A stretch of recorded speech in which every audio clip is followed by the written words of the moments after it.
it's kind of fun, you know? Total positive. I enjoy it. And I never really cared much for science growing up. That's why I'm a lawyer, not a doctor. But I discovered that actually cross of experts is kind of fun, and then you can learn enough science to do a good job. And in a lot of ways, it's actually easier sometimes to cross-examine an expert than it is to cross-examine a regular witness, because they kind of set themselves up for it, right? I mean, they spend 15, 20 minutes bragging about how smart they are and how they know more than anybody else in the whole world about whatever it is they know anything about. And so they're kind of more fair game. And you don't like when you're cross-examining a victim of crime, or you're cross-examining a witness, that people feel sympathy for the witness, right? Because you're the lawyer and they're the witness, but they don't feel the same level of sympathy for the expert. The other side of that is that they think that the expert is not biased, that they are objective, that it's only science, and that's not true. Okay? I've never met an objective person, scientist or otherwise, and I'm going to talk with you today a little bit about how you go about cross-examining an expert in terms of both factual and legal challenges that you can do pre-trial and how you actually cross them. Okay? And I want to also talk about experts in the use of language, how to make the language your own instead of theirs, and some strategic considerations. I'll try to get to all this. I don't know if I'll do it all in an hour, but I'll try. Okay? And most states, as I was saying earlier, are Daubert states, except mine. But Daubert, if you are a Daubert state, is an incredible, wonderful opportunity for you to learn everything that this expert has to say before they ever get on a stand, right? You can challenge the science, you can challenge their expertise. There's a gatekeeping requirement under Daubert, and you get to, and that is 509 U.S. at 588. See, I did actually have it, had a different outline. And the judge has to consider certain factors before they admit it. And so if you have an expert on the other side that is someone that you're really worried about, you're not going to succeed probably in keeping them off the stand. But you should take advantage of this case to help you, okay? So is the scientific knowledge, will it assist the trier fact? Is the theory or technique that's been subject to peer review something we are unfamiliar with because law reviews don't have peer review? Okay, we don't know what that is. Peer review is really intense, and you can get a peer-reviewed journal, like let's say someone's published something about whatever it is, chemistry, in a peer-reviewed journal, Chemistry in the Nation, whatever, something like that. You can, if you want to, subpoena the peer review letters from the reviewers, who are anonymous, so you won't necessarily know the names of the people. Sometimes you can get that too, because we talk them. But you can actually get the letters that reviewed what they did before they went into the journal. And some of them there's quite a bit of petty jealousy among academics in particular. I teach the law school, and I can tell you that that's true. There's a fair amount of petty jealousy, and you will get some great cross-examination material out of these peer review letters. Okay? So what I want to talk to you about is thinking about expanding pretrial motions, expansion of voir dire about expertise, and the need for real investigation of the science and the scientist. Okay? So you can file motions to challenge the expert, either as to his or her credentials, or the expertise itself. Okay? I mean, it's worth it. Who knows? My theory is you win one motion that matters a decade. This could be it. I won one in 2000. This decade's just shot. But, I mean, right? You could win. You never know. You might keep the expert off the stand. But you will learn stuff whether you keep the expert off the stand or not. And it's very hard for a judge to deny you an evidentiary hearing about the science now because of Daubert, because the judge is required to do gatekeeping. Now, how much of a hearing you're going to get, what it's going to look like, what witnesses you're allowed to call, whether it's going to take 20 minutes or 2 hours or 3 days is, of course, within the discretion of the judge. But again, you can do it, and you should think about doing it, okay? And, you might not be able to keep out the testimony by doing such a motion, but you might be able to limit it. Okay, I talked a moment ago about how we tend to think that experts are, just a fact man, scientists, they do what they're going to do. And that's not true. They have the same biases that anybody else does, okay? I'll give you an example. I had a case that involved automatistic behavior. Do you know what that is? Like the punch-drunk fighter, his brain, higher function's not working, but the other functions are still going. So he's still fighting, even though he doesn't really know where he is anymore. You know what I'm talking about? Well, I had a case where that was a situation. My client was, really, I'm not kidding you, coming home from a church social. I don't usually have clients come home from a church social, but he happened to be coming back from one. He's not English speaking. He has another couple in the car. They're driving west on Irving Park. Some white guy, he's Guatemalan, some white guy cuts him off, gives him the finger. He responds in kind. This is very Chicago. So the white guy cuts him off and comes over and asks him for identification. He doesn't know what the guy is saying. The man in the back seat says, he's not a cop, don't give him one. So if he refuses, the guy goes back, gets a tire iron, and hits my client in the head. Okay? This is within 100 feet of a bar, which, by the way, is a defense in Illinois. This is within 100 feet of a bar. It's a summer night, so everybody starts fighting. There's just fighting going on, because somebody's fighting and people just join in. It's an unusual place. But anyway, so there's this fight going on, and at some point, the other guy and O'Neill, my client, get back in the car and drive off, and my client is driving very erratically. He's on the wrong side of the road, he's going too fast, he's not answering to his name. When the other guy's calling him, he's trying to tell him to make a turn. Instead, he makes a U-turn, plows into the crowd, hits a guy who is the nephew of a police lieutenant, and kills him. Okay? No idea what he did. None. He doesn't sort of come to till he's been in the police station about 3 hours. They can't get him to answer questions. He's on himself. He has no clue what he's doing. Okay? I take him to a psychiatrist. Psychiatrist says automatistic behavior, no volitional act. They send him to, Because he was hit in the head? Yeah. His higher brain functions weren't working. He could drive, but he didn't know that he was driving. He could, walk, but he couldn't form the intent to do anything. Okay? So they send him to the court psychiatrist. The one who finds this podium fit for trial. Those guys. He agrees. Oh, wow. Okay. Well, then they go to another doctor.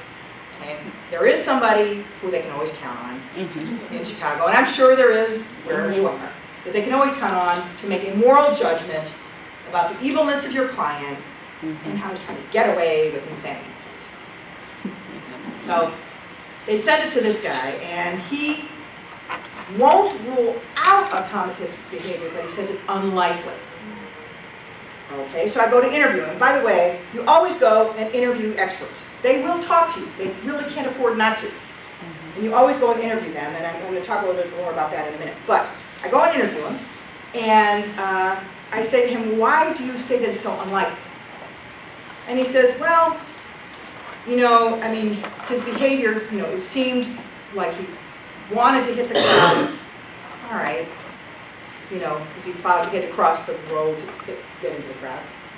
And he said, besides which, I think he was just mad because that white guy hit him. You know how those Latins are.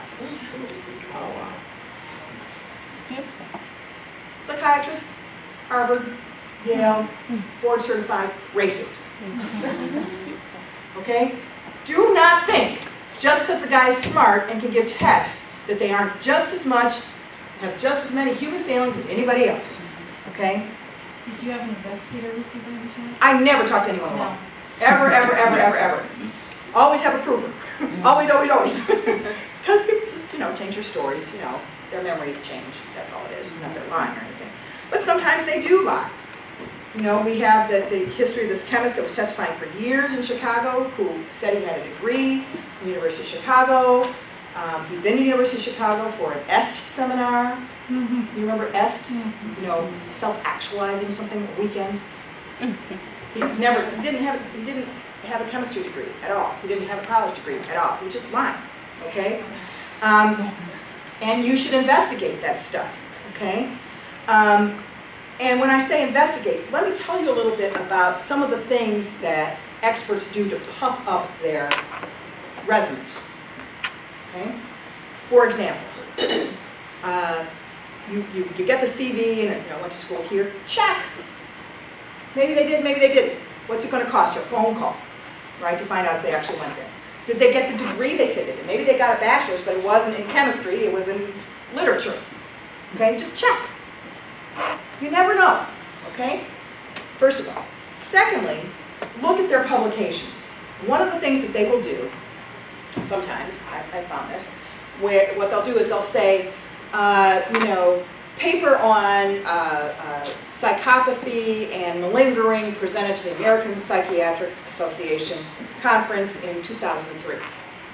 Okay, now, here's what I'm thinking.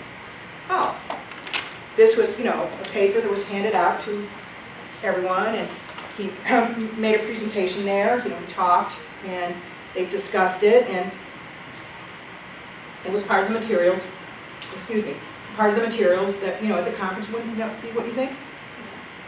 No, it isn't. What that meant was, in this particular case, was that he had written a paper, he went up to a bulletin board with a thumb tap, put it up there with a Post-it note on it. Any comments? That's called, I'm not kidding you, it wasn't published, it wasn't discussed, it was presented because they put it on the bulletin board. So, when someone says paper presented at, take the extra few seconds to call the organization that put on the program and ask them to fax you the program. And then if you see that he was on the program and he discussed this, okay. And if he's not, then he's a liar. You don't need too many of those to totally discredit him, right? So don't assume, because it's on, we get a little intimidated when it's a doctor or, one of the more hard sciences. We think that, and make sure that the board certification is current. It's just worth it to find, and actually do that for your own experts. It's a miserable experience to find out that your expert is puffing, okay? And in terms of training, there are basically three types of experts, right? There's the highly trained psychiatrists, doctors, pathologists, that kind of stuff. Then there is another area where you have a lot of room to move, what I call the on-the-job experts, ballistics, fingerprints, microanalysts a lot of times. They have a degree in chemistry, but they never got trained how to work in a lab until they got to the lab, right? But there's a lot of good cross material. And then there's sort of the dubious training stuff. You've seen these experts sort of pop up. There's somebody who calls herself a forensic anthropologist in Illinois who says she can tell who walked in a shoe. You can look at the shoe and tell who walked. I'm not kidding you. Forensic carpenter, they can tell who, you just, right. But also don't assume because something has been an area that everyone sort of accepts that there's nothing to do. Some of you may or may not be familiar with all the challenges that are going on with fingerprint examinations. Do you know about this? That the basic premise that no two people have ever had the same fingerprint has never been proven or tested. Did you know that? Some English lord in 1840 wrote a monograph in which he said that's the case, and we've accepted it ever since. Now, I'm not saying it's not the case, it's just never been tested. Is that going to keep a fingerprint examiner off the stand? Probably not. But it's interesting, isn't it? That the basis of the science is that. And one of the things that people don't realize is just how subjective fingerprints are. Okay, so I just have a couple of fingerprints here for you to look at. that okay? Can you see them all right, sort of? Come down. Down a little bit? Yeah. What do we have to do it this way? Okay. All right. So, here's the fingerprints. And see all these things here, they have names for them. So that's called a whorl, and let's see, I'm trying to, that's a bifurcation, right? They have these names for this stuff. And no, they don't put it into a computer and a face pops up. I know that's what happens on TV, but that's not what happens. APHIS is able to, sometimes if there's a very, very good print, latent, it can get an actual hit. But what APHIS does is it categorizes fingerprints. Okay? So there's fingerprints that have 3 bifurcations, and that's a category. And there's fingerprints that have 2 bifurcations and a whorl, and that's a category. Okay? It's like that. And it categorizes it, and it will pull up a lot of people who fall into those categories, assuming you have a good print in the first place. Okay? But the fingerprint examiner, actually, here's what they do. It's not very, did anybody ever have like those light boxes when you were kids? You know, where you could put, it was just a light bulb on a white thing, and you could put colors on there, and you could make drawings. That's what it is. That's the high-tech equipment. They have a box that has a bulb in it. And they take the known and the unknown, and what they say is we do a comparative analysis. What that means is they look at it.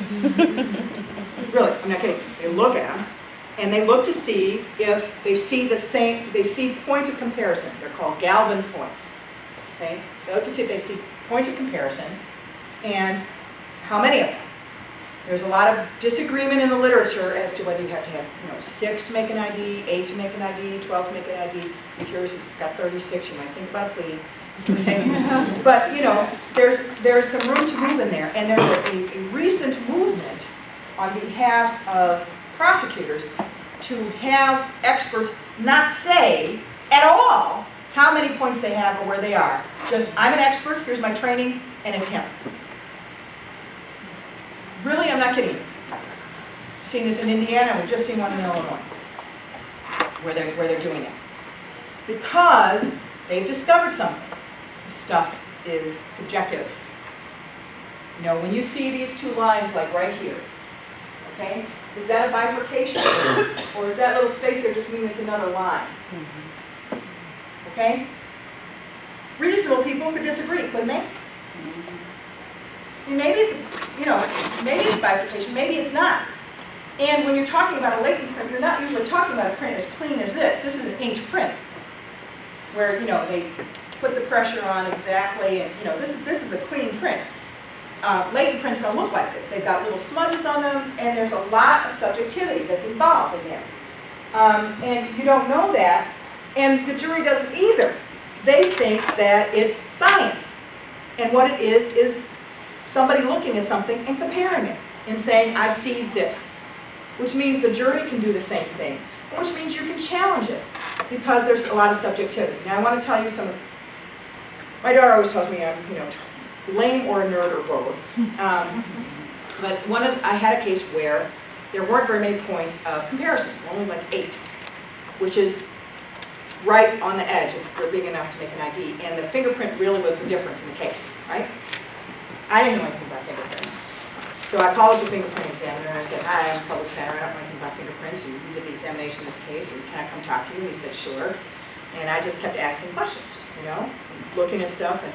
And you know how, like, after a while you don't notice the video camera anymore? Well, after a while nobody noticed me. I just hung around there for a few days. I did. I just said, can I watch you do it? That's really cool. And one of the other things about it is, who's he got to talk about this stuff to? He goes home at night and he's like, how was your day, honey? I saw the most amazing whorl. Nobody's interested, right? But I am. I want to know everything. So I just hang around, and after a while, nobody's noticing me anymore, and I'm watching them do this stuff, and I'm looking at the light box, and noticing that it's dusty, and I'm just paying attention to all this stuff, and I discover that they know that everything that's inside the manila folder is discoverable, right? Their notes, their report. So they write the shit they're not sure about on it. Yep, that's what they do. They write notes to each other on the manila envelope, see? Because you're asking for, all of their notes, but that's just the folder. But the notes are on the folder. And I discovered that the guy who said there were 8 points had overruled somebody who said there were only 6, and he wasn't sure about one of them. It was on the folder. So now I subpoena the inside, the outside, the front, and the back of the folder. How do you find this stuff out? You just got to go and look for yourself. Now, you can't do this on every case. I understand. Everybody's busy. You can't do everything on every single case. And if there had been the print and a confession and 4 eyewitnesses and everything else, I might not have done it in that case, but then I wouldn't know it for other cases. And I'm just sharing. I don't know if your crime lab does this, but I bet they do something like it to avoid telling you when they have questions. Mm-hmm. Okay? They do something. And the only way you're going to find out is by going and hanging out. Okay? And so, you can also, when I was talking about motions, one of the other things that you can think about challenging is another kind of bias. It's called money, money, money. Right? A lot of these guys make a lot of money based on being the person that they can call to find this podium fit for trial, no? And you can find out that stuff by using FOIA, Freedom of Information Act. Under federal funding, every prosecutorial agency has to keep certain records, and they have to have a FOIA officer. It may not be a full-time person, but there's a person whose job it is to handle FOIA requests. So, let's say you've got a psychiatrist, okay? I'll give you an example. I had a case with a client who was a little upset about his divorce. And his way of expressing his displeasure was he shot and killed the divorce judge and his wife's lawyer in the courtroom in front of 27 eyewitnesses. Reasonable doubt was not the defense. And he had all kinds of problems, physical and psychological and whatever, okay? And I had long history of mental health problems. I had, lit psychiatrists, whatever. And they wanted to, obviously, they didn't want him to be found insane because then they couldn't kill him. And I mentioned that he was black and they were white. I saved his life, I hope you're impressed. Anyway, so they put on, they hired a doctor by the name, who's now passed away. His name was Werner Tudor. And he, I don't know the word for it, and please forgive me, I should speak a little bit, but he's a whore. Okay? There are some experts like that, right? So what I did was I subpoenaed and used FOIA to get the financial records of every case where he had been appointed either by the prosecution with public money or the public defender by public money, because those are public records. I can't get his private records, but the public records I can get. And then I looked at the correlation between who paid him and what his opinion was. Okay? And by the way, this guy really came across well on the stand. He had the Viennese accent. Juries liked him. He looked like what they thought a psychiatrist was supposed to be. He actually testified. By the time he interviewed, was going to interview my client wasn't talking to anyone, including me, because he said I and my co-counsel were the A team. I never wanted to know who Mr. T was. And that we were part of the conspiracy. He accused me of having sexual congress with the prosecutor in court. He talked all the time. And then I made another enemy by saying, don't I look like a better taste than that? He was an interesting client to deal with. But he wouldn't talk to the psychiatrist. At this point, he was not cooperating at all. And Tudor's opinion was he was sane because he didn't have these spastic, uncontrolled motions of a crazy person. Okay? Just give you an idea of who this guy is? So we investigate the money, and we find a 100% correlation between who hired him and what opinion he gave. Defense hired him, crazy. Prosecution hired him, not crazy. 100%. Yes? Wouldn't that be normal though? Because I know that, for instance, like if I hire an expert, if they don't come to the opinion I want them to come to, I never call them. That would be the end of that. That's right. That's right. But I'm not talking about where he was called or not called. I mean, sometimes, I'll expend public money, appointed money, whatever, to hire psychiatrists and never call them, okay? So you would see, Oh, you I see hired anything. I opinion gotcha. not crazy, or opinion I gotcha. it is his print, or whatever it is, and I never call him, which I'm allowed to not do, Right. right? But this guy had 100% correlation between what he found and who hired him.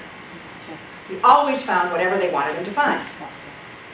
So, it's great grist for cross-examination, right? This is somebody who is 100% motivated by money. And by the way, don't assume because somebody's an expert that you shouldn't investigate them like you would any other witness. Run their rap sheet. Run their rap sheet. We had a psychiatrist, one of those, guys, prosecution guys, ran his rap sheet. He had not one, but 2 convictions for scalping tickets to police officers. Wow. I think he learned at least after the first time not to do it. How were you able to find out who hired this person again? These were public records, okay? So when there's a public expenditure of money, there's a record kept.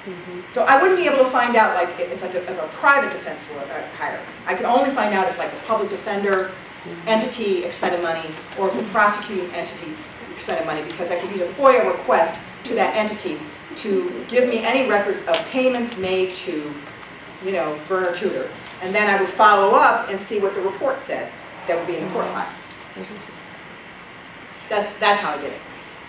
So I wouldn't be able to know if somebody private hired him at all. So you can subpoena how many times such and such prosecutor office hired this particular person? You can just subpoena the public expenditure to hire so-and-so, and then you can work backwards from that, right? So I see that they've hired him, this case, this case, this case, then, you can trace the case number, because the case number will be with the money. You can find this stuff. I think we tend to think about investigating the expert in too narrowly. Think about challenging the conclusion that which I'm not saying not to do that, but we don't think about, like, just look at them like any other person. Are they telling us the truth about who they are? And they might not be, okay? And you can use this information later. And I filed a motion to preclude Tudor from testifying, which was unsuccessful. But then I got a chance to ask him questions about the 100% correlation. And in his grandfatherly way, he just said, well, it just the way it happened. 100% of the time. And what I actually learned from that is I would send him $100 on all my cases. Never call him, I would never call him, but I'd send him $100 to consult, so they couldn't call him. Okay? Another thing in terms, I want to talk a little bit about preparation for cross, is you have to actually learn something about the area, okay? And there's a lot of different ways to do that, but there are some basic books I'm going to recommend that I think are just useful to you to help you get up to speed. Even though I don't necessarily, the best probably overall book is Inbau, I-N-B-A-U, and Moensen, M-O-E-N-S-E-N-S, Scientific Evidence in Criminal Cases. It's a 2-volume book. It's got a chapter on just about everything. The chapter itself introduces the subject in a very general way. It's not that helpful. It's the bibliography. The bibliography in each chapter is every major treatise on the subject. So if you're looking at microanalysis, the bibliography is going to be 3 pages long. It's going to be everything you ever wanted to know. The best articles, it's really, really good for that reason. I can. It's Inbau, I-N-B-A-U, and Moensen, M-O-E-N-S-E-N-S, Scientific Evidence in Criminal Cases. It's a 2-volume book. It costs about $80, I think. Yeah. So it's useful for that reason, because it's shortcuts. You don't have to spend all this time trying to figure stuff out. Okay? And I don't know about you. I mean, I was not much on science. I mean, I thought, an element was a chair or a table. You got much smaller than that, I would get confused. So, you have to understand that you don't know this stuff, but your jury doesn't either. They just accept it because the person's in a lab coat or something. And you have to demystify it, take it apart, okay? And so that's one way to do some research, is to actually look at textbooks. Another great way, if you don't know something about the subject, right, you don't know anything about the subject at all, is go to a junior college and hire, usually they're like so happy for just $100, right? Hire the junior college professor, chemistry professor, or whatever it is, to give you a tutorial on basic chemistry. Really, I'm not kidding you. Because they're used to talking to people that are just out of high school. Like, you know, a lot of community colleges are really grade 13, right? They're not really exactly colleges. No? You know what I mean?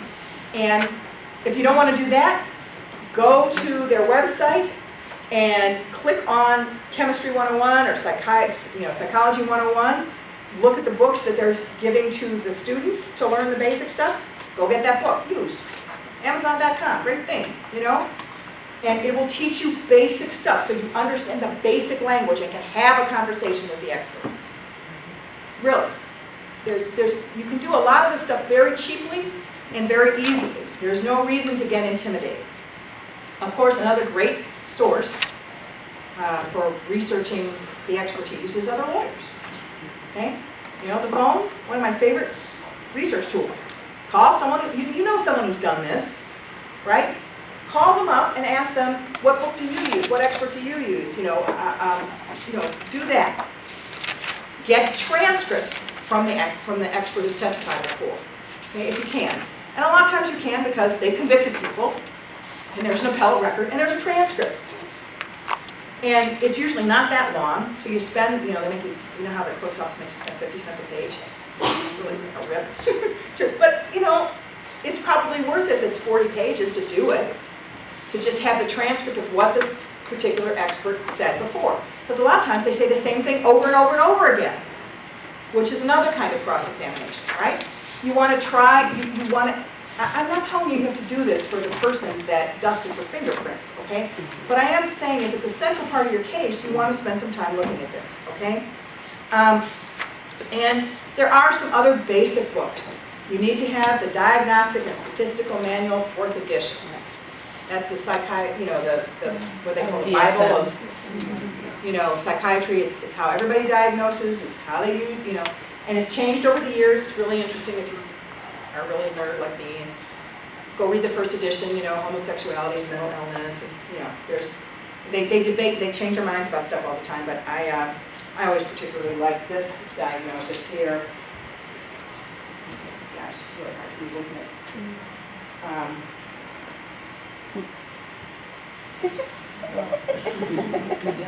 Narcissistic personality disorder. Grandiose sense of self-importance, I can be the state and the government. Preoccupations with fantasies of unlimited success, I'll never lose. Exhibitionism, I like to talk in front of people. You start reading this stuff and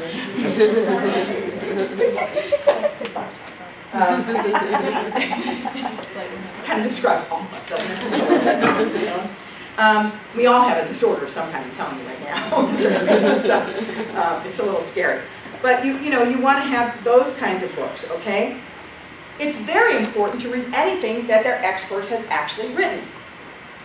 And a wonderful source, if you have somebody who is got a doctorate, is their doctoral dissertation. Boring, but helpful. Okay? First of all, that's a great way to find an expert. If you're looking for an expert, someone has written a doctoral thesis on anything you can name. People who drink too much Kool-Aid who live on the west side of Chicago, there's a thesis about it. I'm telling you, there is. You can find, I'm telling you, you can go, it's the SSR, Social Science Research Network. There's a website. I'm not remembering exactly what the title of it is. But you can go in there, and you can type in those words, and someone wrote a thesis about it. I promise you. It's amazing. And then if you go and you read the thesis and you call the person who wrote it, you're so excited. Because no one read their thesis other than their thesis advisor, and maybe not that person. So it's just like thrilled, that you did. It's a way to find someone. It's also a good way to find cross material. Remember I was telling you about the guy who was upset about his divorce? You know that guy? They had another psychiatrist who also testified he was not insane at the time. And that was when he was still cooperating. This guy had better qualifications, and he interviewed him, once for 45 minutes, and he rendered his opinion. He knew what he was doing because he took the gun in there. Therefore, he's not crazy. Which, makes sort of visceral sense to juries, right? But anyway. So, I read his doctoral thesis. And you know what his doctoral thesis was on? The ideal forensic evaluation. See what's coming, right? You can't do one, according to the young Dr. Kavanaugh, without at least 4 interviews spaced over 2 weeks. You can't do one without talking to family members to find out, see where I'm going? Okay, I knew I probably wasn't going to get an insanity verdict on this, but it was so much fun. The look on his face when he saw I had a copy of his doctoral thesis. Okay, I get my pleasure where I can. Okay, you just find out this stuff and you use it. And this is why it's kind of dangerous to put me on the stand sometimes. I get called sometimes as an expert, like on effective assistance of counsel in a death penalty case, and there's one line in one law review about which I get cross-examined all the time, in which I say, sometimes you file motions just to make trouble. Really don't see the problem with that, but they do like cross-examining about it. So, yes, when you go and interview the witness, you always take a prover with you, okay? And most witnesses will let you interview them, experts, because they want to be fair and they want to appear fair. They don't want to be fair. But you want to find out what they're going to say, but how they're going to say it, right? If the pathologist is going to say, that's possible, that's one thing. They're going to say,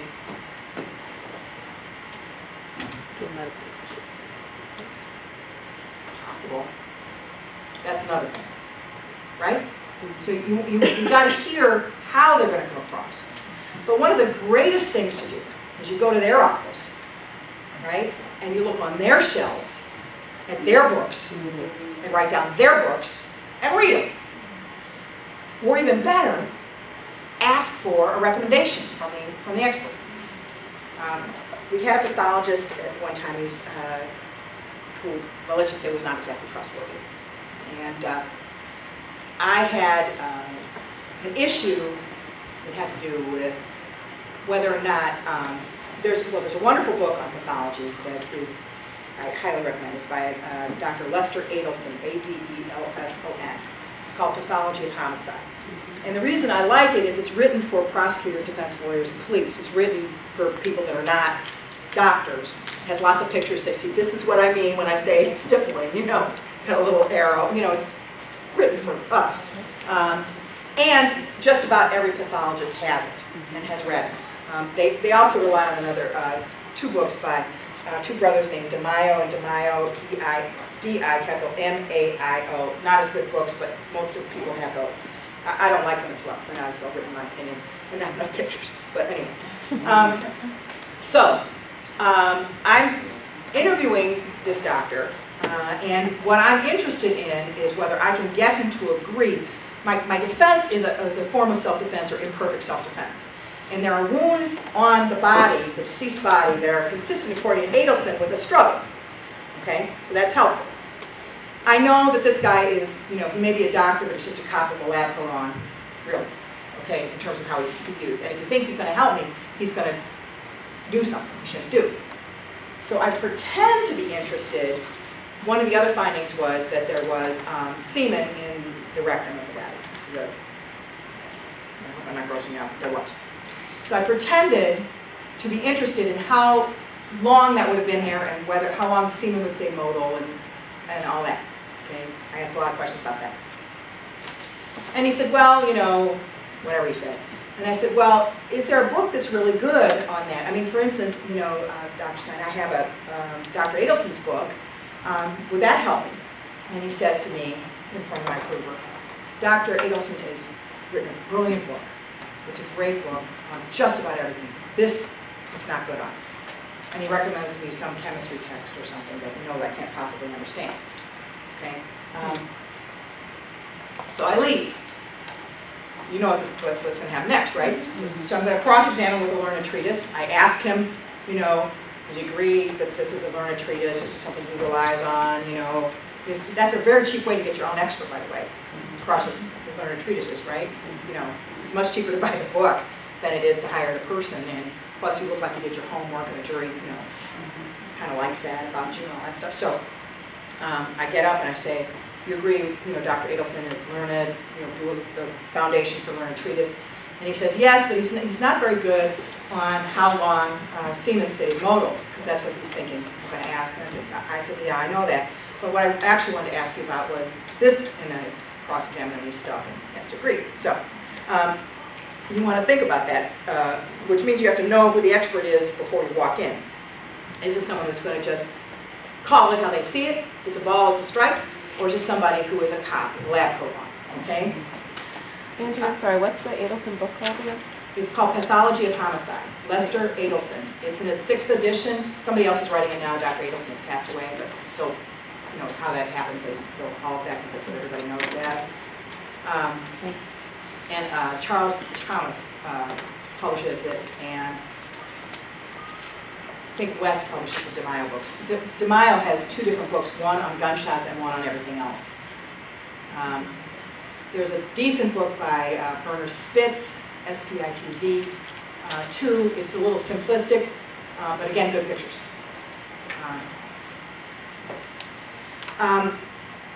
So, part of what you want to do now is you've got to figure out, like, what helps me, what hurts me from this testimony.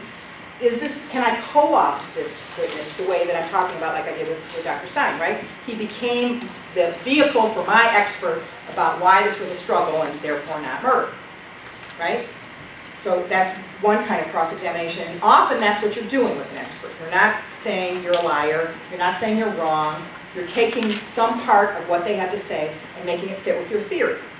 So your approach is going to be very much based on that. But part of your job also is to translate the language into normal language. But you can't do that patronizingly, You can't say, now for you idiots on the jury who don't understand what a contusion is, I've been to law school, and I do. Okay? They just don't like that. But what you can do is use the unity of threes we've been talking about, right? Now, doctor, when you looked at the body, you saw this contusion, this bruise right here, correct? You saw this laceration, this cut, this tear right here. And you're defining the word, starting with the big word, going to a medium word, going to a small word, right in the question, without ever sort of saying, in case you didn't know what a laceration is, this is what it is. It's a real easy way to do it without patronizing. And that's part of your job, right, to make things understandable for people. Okay? And when you're thinking about the cross-examination, you want to think about what you want the jury to feel about the witness, too. Okay? So with a doctor who is getting paid all the time and 100% goes with whoever's paying him, I don't want them to believe him at all. With a fingerprint examiner who maybe is making a subjective decision on a couple of points, maybe what I want to do is get us to agree that reasonable minds could differ. Right? You have to think about what did you want to be able to say in closing argument about this witness, and what are the questions that are going to get me there, and what's the attitude I want to exhibit towards this witness. You have to think about it ahead of time. Otherwise, I think they see the thought bubble. The thought bubble? Like, oh shit, I'm getting killed? Right. You don't want that. You have to look, when I was talking about payment, remember, it cuts both ways. You're paying your person too, if you're putting on an expert. So think about whether you want to do that cross. But if you know you're going to put an expert and they're going to do it, then you've got to. Okay? And that means you're cross-examining, for example, the pathologist is not there for free. Just because he works for the county or the fingerprint examiner works for the police department doesn't mean he's not getting paid. And you can also find through FOIA, your friend, how much more police officer experts get paid during testimony. They get time and a half, sometimes double time for testifying. So they're happy to sit around all day, waiting to be called last. I've had them actually ask the prosecutor to call me at the end of the day. So that they're going to get double pay. Really. I mean, you should find these things out. Because it does contribute to bias. It doesn't mean they're not telling the truth, but it does mean that they have some motivation to please the questioner because there's money involved. And you want to turn, their arrogance or their evasion to your benefit. You know how sometimes they just will not answer your questions, particularly the medium level experts, the ballistics guy. They don't want to admit to you that it's not the same thing as a fingerprint. You know, ballistics is very, very subjective and far more fallible than people think it is. You know, the lands and grooves and twists, you know what I'm talking about from shooting? Well, sometimes you'll have a gun that has a very, very unique signature that you can definitely say, this gun had a crack in its barrel at this place and it had to come from this gun. But the lands, grooves, twists, etc. are characteristic of the kind of gun that it is, and usually it's far more general than they're making out that it is. And you have to figure out how you want to go about that, right? You can do things not done cross-examination. There were other tests to do. And there are always other tests to do that they didn't do. They stopped wherever they felt like they had enough, okay? In order to show that the expert's wrong, you've got to show that the result is not objective, okay? So like with the fingerprints we were talking about earlier, I did a comparison of the fingerprints.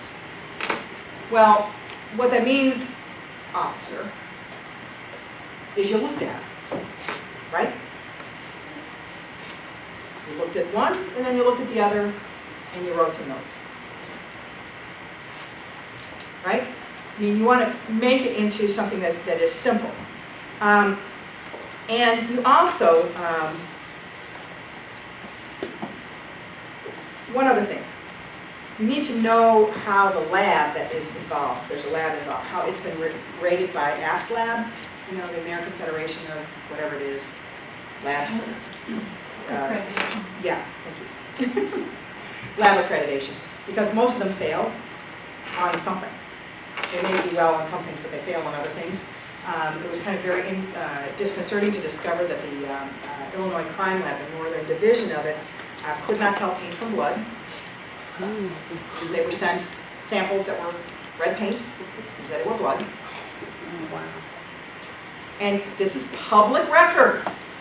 FOIA is your friend. This is public record. You can find this stuff out. And a lot of times, particularly, like, we get very intimidated by DNA, right? Because, you know, it's 1 in 30 quadrillion chance it's the same person, and, you know, that stuff. First of all, the statistics, which I really don't have time to talk about, are very suspect, okay? But secondly, you know, garbage in, garbage out. You got to find out what their process is. And you think about what a crime lab person actually does, okay? They go get their degree, and now what they're doing is they're taking this and putting it in a little petri dish, and closing it, labeling it, and moving it on. All day long. Hundreds and hundreds of times. You think nobody ever daydreams? You think nobody ever does something they shouldn't do? You think nobody ever scratches their head when they shouldn't? You think none of that ever happens? You know? It happens. A friend of mine sent in someone that does accreditation of labs to watch, because there was only enough DNA. It was going to be destroying the testing. Okay, so our expert, which is her expert, somebody to work with, and the accreditation person went in and watched what they did. Okay, so that because that was the best we could do in terms of access, or that she did. And here now they know they have a court order. Here's DNA expert, accreditation, the lab person. They know who they are. They're in there watching, right? And while they're watching, Sharon sees the lab technician put his thumb, not in a glove, in the petri dish. And he said, really? While they're there! I mean, would you think they might have just done a little better, knowing that they had an audience? I'm just saying, don't assume because it comes from a crime lab that you shouldn't take a look and see what exactly happened. Okay? You know, they mixed up bodies at the morgue. Those are a little bigger. So just think about that, okay? And you want to think about if there's things not done or not done properly, you know, how are you going to approach this, right? Is this somebody who's venal, lazy, incompetent, overworked, insufficient resources to do it properly? Can you kind of damn them with faint praise? You want to think about, how am I going to approach this person? Is this person the enemy, or is this person just not able to do their job because they don't have the appropriate resources, okay? You want to use demonstrative aids so people can see what you're talking about. And you also, always want to do think strategically. Do I have to do it? Does this hurt my theory at all? And the other thing I want to tell you, just running out of time, so I want to tell you, is that you should not always assume the worst about experts. Let me give you an example. I'll leave you with this story, okay? I have a case where I have the only alibi I like. My client's in jail. My favorite alibi, okay? If this woman, it depends on when she got it, okay? Her body's discovered like on day 3. He's in jail through day 2. So she could have died at the end of day 2 or day 3. He's guilty, right? So I'm looking at the autopsy report, and I'm looking at the photographs, and I get all excited. I realize this is sick, okay? Once when it was my birthday, my grandmother said, what do I want? I said, I want this great forensic book, and would you like a dress? Okay, so I'm looking at it, and I'm realizing, oh my God, we've got skin slippage, we've got, skin starting to turn colors. She has to have been dead a while. And I get so excited. I pick up the phone and I call Dr. Choi, and I say, Dr. Choi, am I right? Was she dead at least, 24 hours, or between 24 and 48 hours, more like 48? He says, well, actually, I think more like 72, he says to me. But it could be 24 hours, but I would say 48 to 72 because of the skin slippage, et cetera, et cetera. I'm like, oh, that's great. I'm so excited, all this kind of stuff. I hang on and go, I had no proof. I'm just talking on the phone. I got excited and I forgot to go and I can't say, Dr. Troy, can I come over now with a proofer? So I go, okay, well, this is going to be bad at trial, So I get Adelson, Spitz, and all these things ready to, that have pictures of what the skin looks like and all this kind of stuff. And I have all the tabs ready. And so the prosecutor puts the pathologist on the stand. Doesn't talk about time of death at all, but just gets cause of death, etc., sits down, and I go up there, I know what's going to happen, right? Put my books down, open them, and I say, you recognize Adelson or whoever it was I started off with, and yes, I do. And would you agree with me, doctor, that she was dead, at least 24 hours, more like 48? And he said, oh, I would say more like 48 to 72. I said, what? He said, I'd say more like 48 hours on to 72 hours. 24 would be a little light.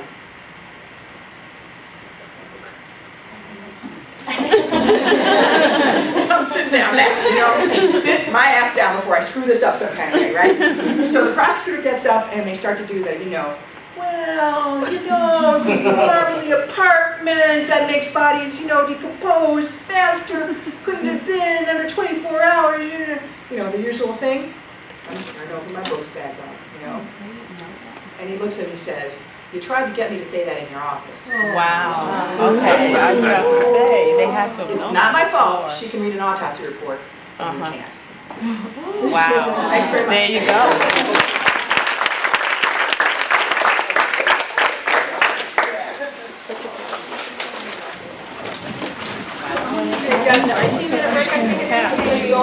I wasn't following.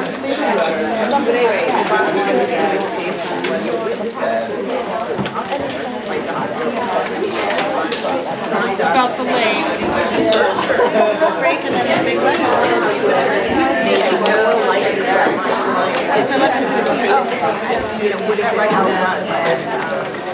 Would have made it more likely that the yeah, I see that. Yeah, but I guess I'm thinking the guy is lying. What I don't understand is he's like they're running. Yeah.